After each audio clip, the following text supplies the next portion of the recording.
ಒಂದು ಸ್ಪೆಷಲ್ ಚೈಲ್ಡ್ನ ಒಂದು ತಾಯಿ ಕರ್ಕೊಂಬಂದಿದ್ರು. ಆಕೆ ಅಳ್ತಾನೇ ಇದ್ದರು. ಕಾರಣ ಏನು ಅಂದರೆ ಇದು ಇವತ್ತಿಗೂ ಸಮಾಜದಲ್ಲಿದೆ, ಅದಕ್ಕೋಸ್ಕರ ನಾನು ಹೇಳ್ತಾ ಇದ್ದೀನಿ. 2ನೇ ಮಗುನು ಹೆಣ್ಮಗು ಆಗ್ಬಿಡ್ತು ಅಂತ ಹೇಳ್ತಾಯಿದ್ರು.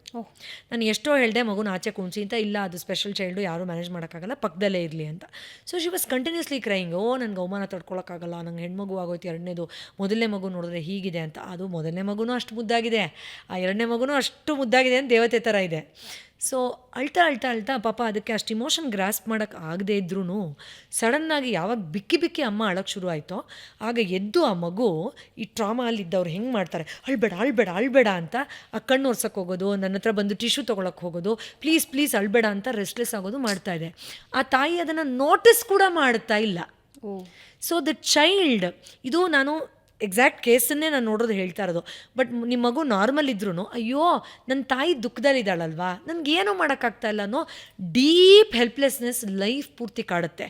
ಅದಾದಮೇಲೆ ತಾಯಿ ಖುಷಿಯಾಗಿರ್ಬೋದು, ತಾಯಿ ಆರೋಗ್ಯಕರ ಇರ್ಬೋದು, ತಾಯಿ ರಿಚ್ ಆಗ್ಬೋದು ಅಥವಾ ತಾಯಿ ತೀರ್ಕೋಬೋದು, ಬಟ್ ಈ ಭಾವನೆ